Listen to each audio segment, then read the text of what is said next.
Olá pessoal, meu nome é Pablo da As Ligatória Encadernação, né, e diretor da Vimara Editor. Recentemente eu fiz a divulgação, né, de uma publicação para novembro que nós faríamos da obra do Monsenhor Joaquim Pinto de Campos, um padre pernambucano, nascido em 1819 e falecido em 1887, né, esteve vivo ali durante o período do Império Brasileiro, e que teve uma obra sua em 1888, se eu bem me lembro, um ano após o seu falecimento, publicada, agora não lembro se originalmente em Portugal ou no Brasil, mas o fato é que trata-se de uma obra que tem uma interpretação simbólica maravilhosa da literatura, da obra literária do Dante Alighieri, não só da Divina Comédia, mas de todos os seus outros textos considerados menores, um texto que aborda a sua formação filosófica, e a sua biografia, a relação da sua família com outras famílias importantes do lugar onde ele nasceu na Itália, etc, etc. Uma obra muito interessante que na década de 50 foi publicada junto com esses 10 volumes das obras completas do Dante no Brasil. Aqui foi publicado, não tenho aqui, creio que não tem a data, mas creio que essa obra é da década de 1957. E esse ensaio, né, publicado uma vez, ou no Rio de Janeiro, ou em Lisboa, agora não me lembro, eu tenho essa edição em PDF, vocês podem buscar na Google Books, está lá como A Divina Comédia de Dante, tradução brasileira, alguma coisa assim. O fato é que esse ensaio eu conheci pela primeira vez quando adquiri as obras completas do Dante, nessa edição aqui muito interessante, em que esse primeiro volume tem o Inferno e as 300 páginas anteriores são esse ensaio do Monsenhor Joaquim Pinto de Campos. Bom, já há alguns anos eu tinha o desejo de publicar e me perguntava por que ninguém relança isso. É uma obra maravilhosa, é uma coisa assim que eu nunca tinha visto nada igual, né? Aliás, apesar de, assim, inclusive não há muitas, que eu saiba, muitas obras sobre livros no Brasil sobre a obra do Dante Alighieri. Eu já vi pequenos opúsculos, obras bem curtas, até superficiais, mas uma obra de profundidade como essa eu nunca havia lido. Pois bem, comecei várias vezes a fazer a digitação desse texto, né, sempre me impressionando muito, e esse ano eu retomei o projeto e disse, eu vou publicar.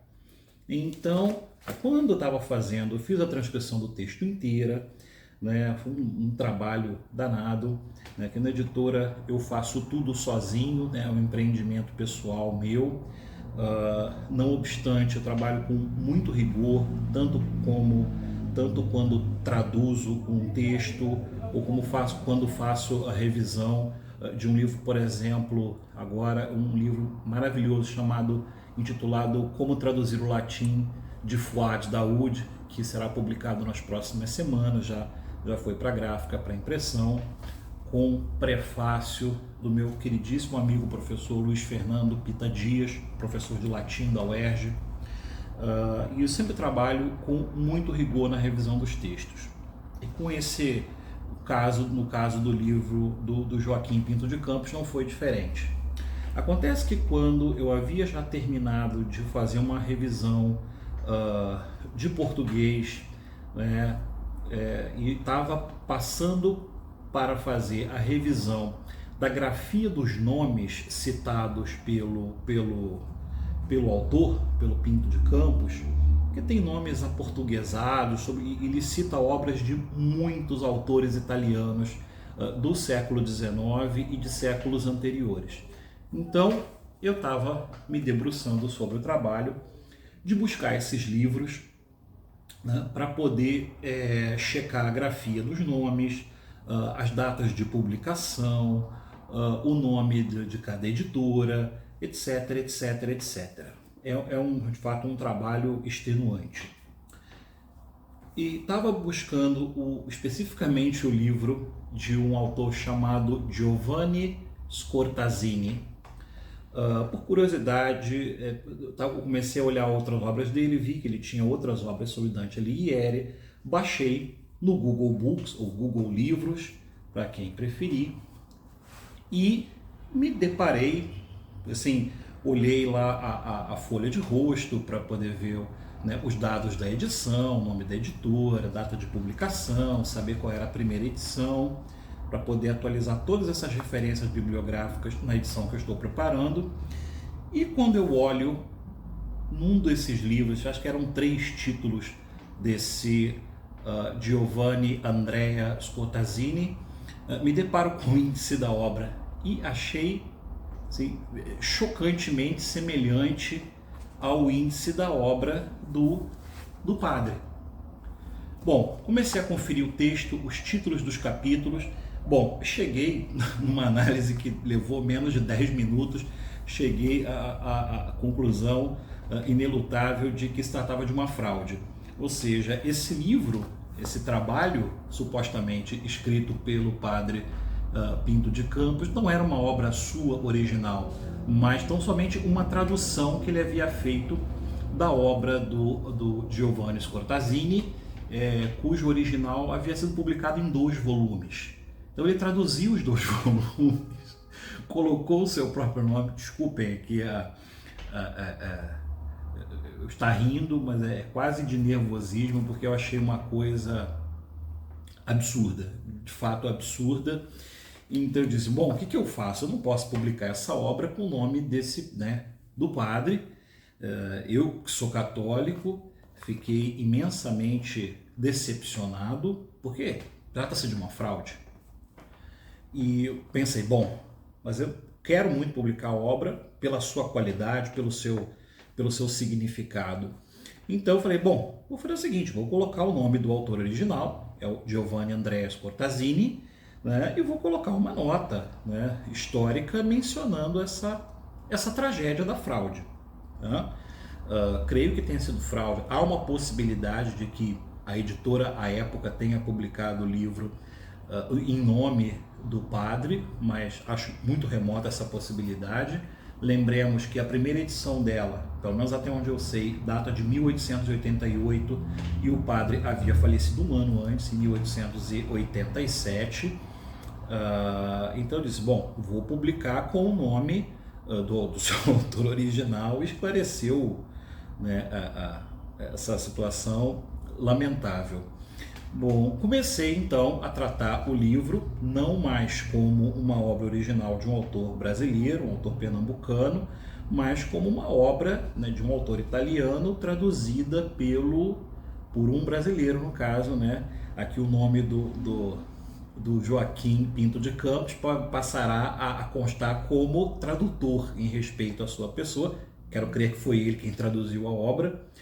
Então agora eu iniciei o trabalho de revisão do italiano, né, confrontando a tradução brasileira com o original italiano. Traduzi já talvez 20%, me parece muito bem traduzido. Então, mais uma vez aqui, deixo registrado, se a tradução é do Monsenhor Joaquim Pinto de Campos, bom, esse, né, nosso senhor aqui, Pinto de Campos, merece o elogio por sua excelente tradução. Então, estou conferindo o texto com o original, nos 2 volumes em italiano, e a obra será publicada no primeiro semestre do ano que vem, após a conclusão da minha revisão de tradução. Então, deixo aqui para vocês o que eu acredito que no universo literário brasileiro editorial se tornará uma anedota, uma obra que começou a ser, né, revisada para ser publicada como sendo de autoria de determinado indivíduo, né, acabou se descobrindo que, na verdade, o suposto autor, na verdade, era o tradutor. Então, bom, é claro que deixo como comentário final, como observação final, a minha mais rigorosa manifestação de que eu não tenho provas de que o padre foi um fraudador, mas né, a princípio é o que indica.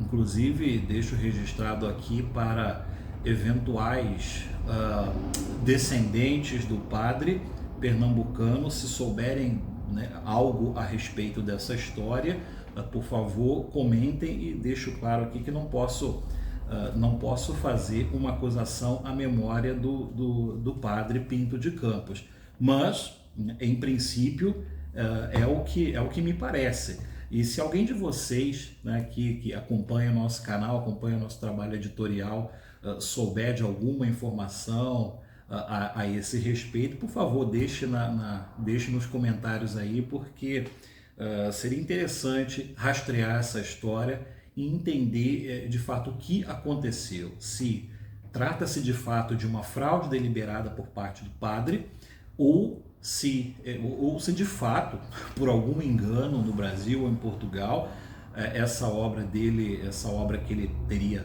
traduzido, o que também é uma outra conjectura também, não posso dizer que ele foi o tradutor, né? Pode ter pedido para alguém traduzir, né? Ou ele traduziu, ou pediu para alguém traduzir, e no final, por um infeliz equívoco, alguém o teria colocado como autor, o que eu acho uma possibilidade de fato muito remota, mas sem uma prova cabal, né, não posso fazer acusação, embora, né, o mais provável seja a hipótese da fraude. Então, fico aqui para esclarecer um inscrito no nosso canal que perguntou sobre a publicação do livro, que eu teria publicado em novembro. De fato, a edição já estava praticamente pronta, faltava só fazer essa revisão final dos nomes, dos créditos, da bibliografia imensa citada no livro,